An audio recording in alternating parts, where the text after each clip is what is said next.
Assalamualaikum warahmatullahi wabarakatuh. Perkenalkan, nama saya Aris. Saya dari Prodi Teknik Informatika, NIM 072. Di sini saya akan presentasikan tentang implementasi metode one time password pada sistem pesanan online pada mata kuliah keamanan jaringan. Rumusan masalah.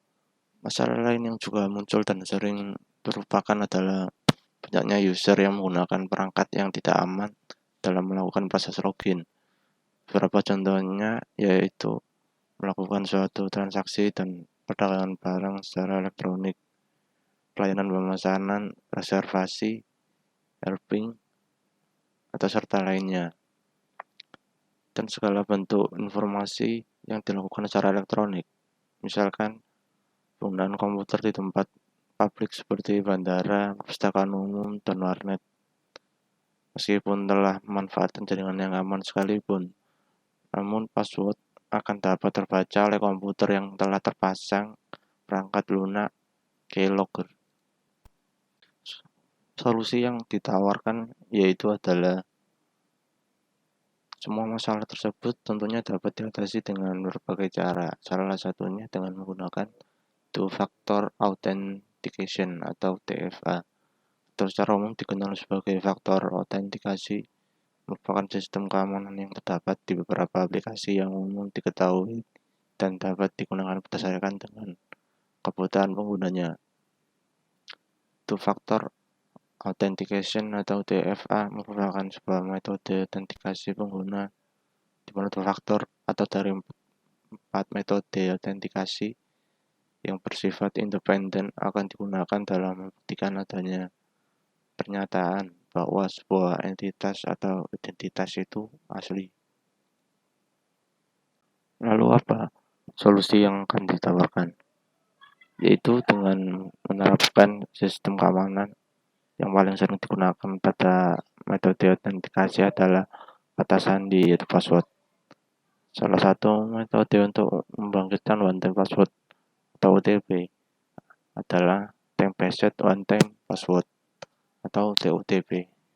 Metode ini membangkitkan sebuah password dinamis yang berubah mengikuti suatu jeda waktu tertentu, di mana password tersebut dihasilkan melalui proses enkripsi secure hash algorithm 256 dengan bantuan pseudo random number generator yang menghasilkan 6 digit nilai hexadesimal. Lalu apa itu one time password?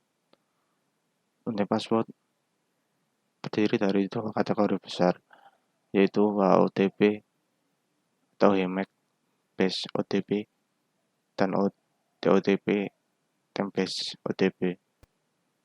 One time password atau OTP yang disebut dengan istilah sandi sekali pakai biasanya digunakan untuk transaksi online atau pendaftaran sebuah akun.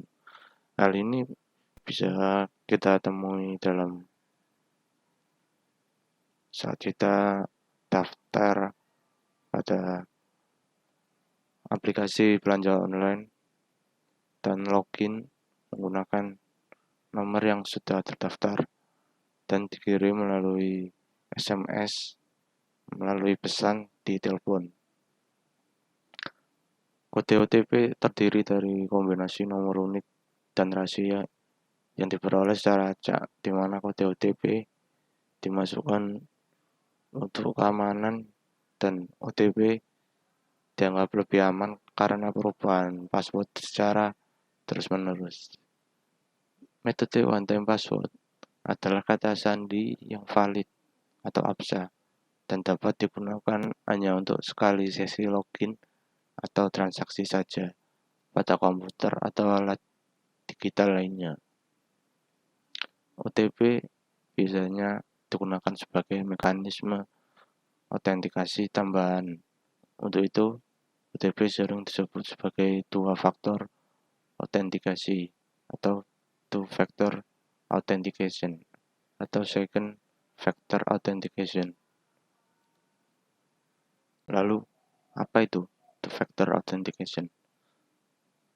Two factor authentication merupakan sebuah metode autentikasi pengguna di mana dua faktor atau dari 4 yang bersifat independen akan digunakan dalam membuktikan adanya klaim bahwa sebuah entitas atau identitas itu asli. Jadi yang dimaksud di sini adalah untuk menghindari dari penggandaan atau pendobelan kode yang ada.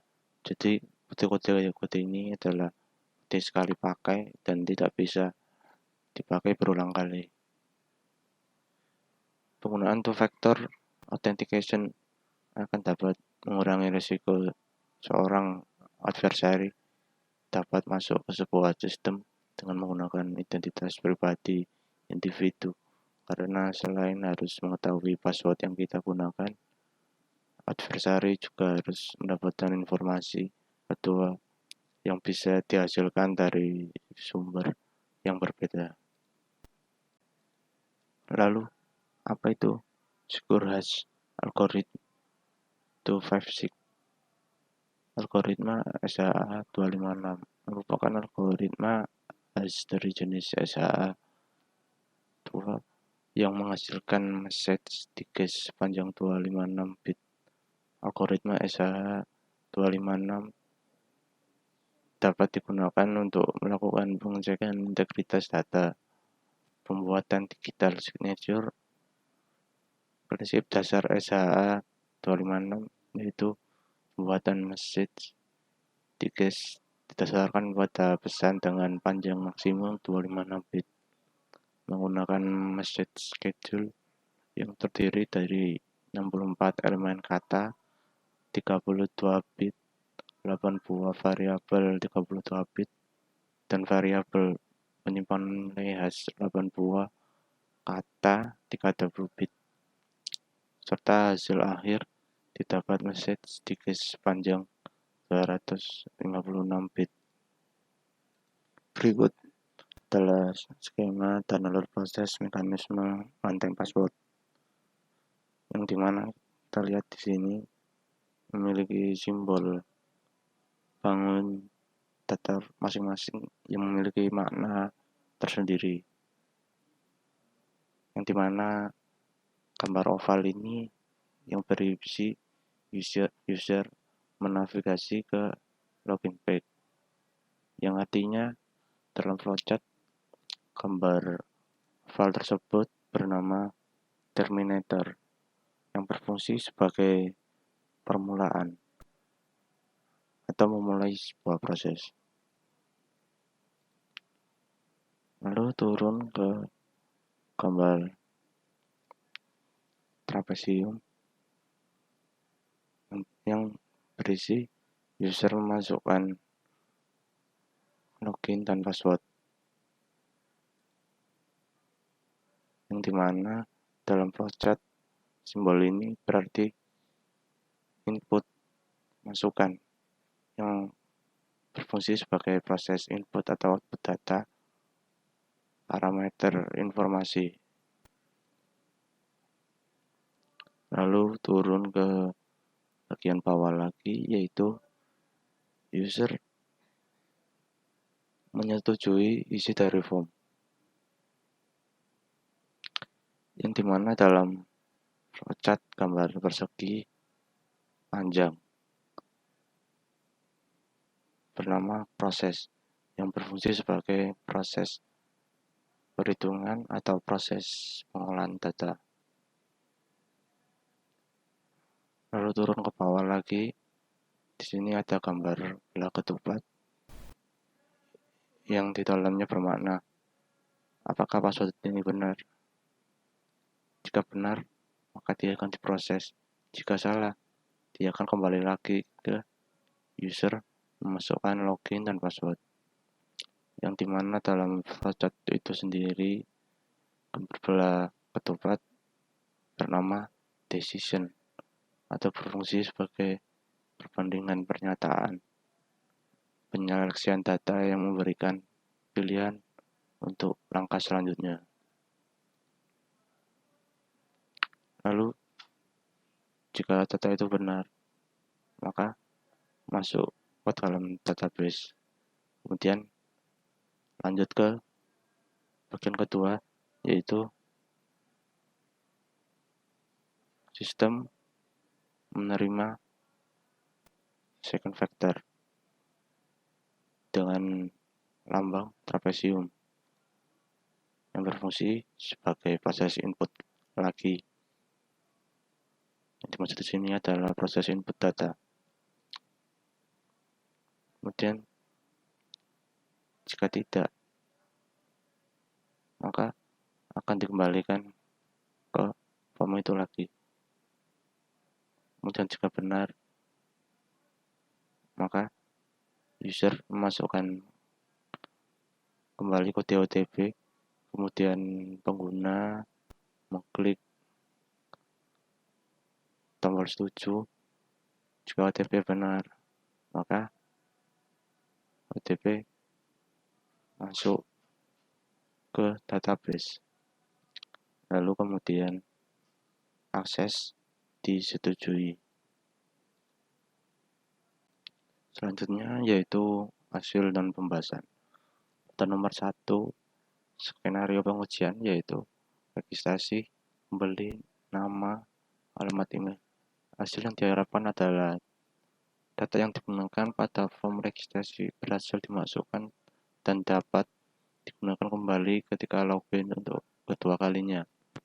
Hasil pengujian sukses terregistrasi. Kesimpulan, registrasi dapat dilakukan sesuai dengan yang diharapkan. Kemudian nomor 2, login pembeli atau nama, alamat, email, password. Hasil yang diharapkan yaitu data yang dimasukkan berhasil dan apabila terjadi kesamaan email dan lupa password diberikan notifikasi. Hasil pengujian yaitu sukses login pembeli. Kesimpulan, login dapat dilakukan berdasarkan data pada saat registrasi. Lalu nomor 3, skenario pengujian, yaitu two-factor authentication. Hasil yang diharapkan yaitu kode yang diperoleh melalui email dalam rentang waktu yang diberikan. Hasil pengujian sukses memperoleh kode. Lalu pada kesimpulan, email yang digunakan valid dan benar milik pengguna. Lalu nomor 4, skenario pengujian yang diusulkan yaitu login administrator atau alamat email dan password. Hasil yang diharapkan yaitu data yang dimasukkan sesuai dan tidak harus melakukan registrasi terlebih dahulu. Kemudian untuk hasil pengujiannya, sukses login administrator. Kesimpulan, sudah bisa mengakses sistem tanpa harus melakukan pendaftaran. Lalu untuk nomor 5, yaitu generate OTP. Hasil yang diharapkan yaitu bentuk kode yang diperoleh huruf dan angka seperti 43 JD07. Hasil pengujian sukses tampil kode. Kesimpulannya, kode yang ditampilkan sebanyak 6 digit. Kemudian nomor 6, input kode OTP. Hasil yang diharapkan kode valid akan langsung menuju halaman pemesanan. Hasil pengujian sukses input kode. Lalu kesimpulannya, kode yang diperoleh untuk akses halaman pemesanan input dilakukan pada alamat ini, localhost. Lalu pada nomor 7, input kode OTP, kode error ketika tidak dapat akses halaman pemesanan. hasil pengujian gagal input kode. Kesimpulannya, karena email yang digunakan tidak valid atau kode yang masukkan salah. Dan ini adalah contoh implementasi sederhana interface one time password pada bahasa pemrograman PHP, yang dimana pada gambar pojok kiri atas yaitu halaman awal. Kemudian jika sudah masukkan nomor SNOTP, maka lanjut ke gambar kedua yaitu pada sebelah kanan, yaitu SMS diterima melalui HP. Kemudian pada gambar ketiga kiri di bawah, yaitu kita harus memasukkan kode sesuai dengan SMS yang diberikan tadi. Kemudian jika berhasil, pada gambar keempat pada bagian kanan bawah, di situ terdapat keterangan kode berhasil dimasukkan dan sesuai dengan yang diperlukan oleh sistem. Jadi seperti itu penjelasan tentang teknologi penerapan OTP atau one time password dalam implementasi pada aplikasi. Sekian penjelasan dari saya. Terima kasih. Wassalamualaikum warahmatullahi wabarakatuh.